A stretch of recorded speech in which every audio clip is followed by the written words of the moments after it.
Supply chains are something that most of our citizens never think twice about until something goes wrong.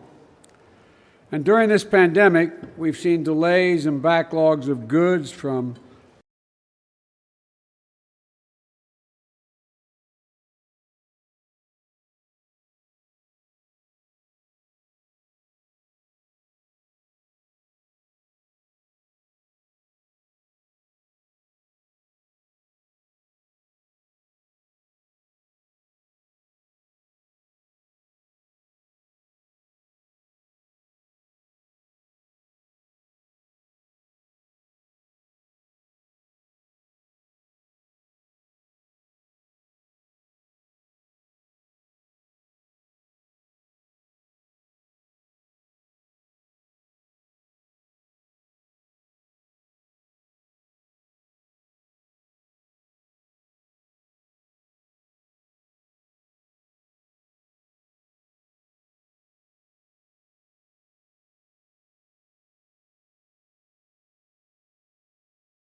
And the Build Back Better framework, which is, God willing, going to be voted on as early as sometime this coming week, that I announced on Thursday, includes, for the first time ever, several billion dollars to help strengthen the supply chains to make sure we have access to everything we need.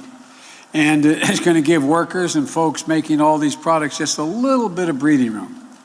The Build Back Better will also going to make it easier for them to afford everything from child care while they are at work for their kids, 2 years of free high-quality preschool.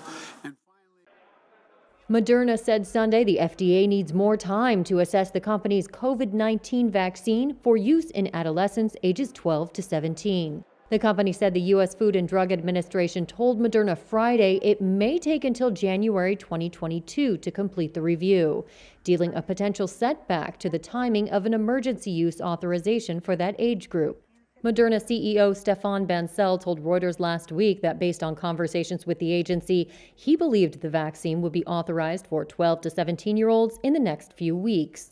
The U.S. biotech company said it was told the FDA needed to evaluate recent international studies on the risk of heart inflammation called myocarditis after vaccination, a rare side effect that has mainly affected young males. Moderna said it is conducting its own review of the new studies on the myocarditis risk in children as they become available. Well, the Iranians have now said that they're coming back to talks toward the end of November. We'll see if they actually do. That's going to be important. We still believe diplomacy is the best path forward for putting the nuclear program back in the box it had been in under the agreement, the so-called JCPOA.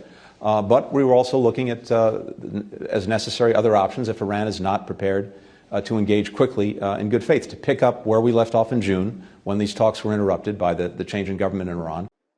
Wrapping up what was the first in-person G20 since the pandemic began, U.S. President Joe Biden in Rome on Sunday told reporters he and 16 other world leaders discussed action to make supply chains more resilient in the face of any future health crises, as well as climate change and even planned attacks. Supply chain problems have emerged as the global economy has pulled out of a pandemic-induced recession and threatened to slow recovery. They have already stoked inflation. We have to take action now, together with our partners in the private sector, to reduce the backlogs that we're facing. And then we have to prevent this from happening again in the future. The G20 meeting also drew criticism for not taking enough political action to make good on climate promises. Biden blasted China and Russia for the inaction on climate change. With regard to the disappointment relates to the fact that Russia and including not only Russia, but China basically didn't show up in terms of any commitments to deal with climate change. Separately, Biden said Britain, Germany, and France came together on a shared belief that diplomacy is the, quote, best way to prevent Iran from getting a nuclear weapon, and discussed ways to get back to the negotiating table.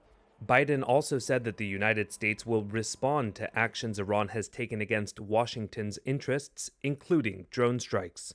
Biden will now head to the UN COP26 climate talks in Glasgow, Scotland, and join other world leaders to discuss ways to address some of the world's most pressing environmental issues.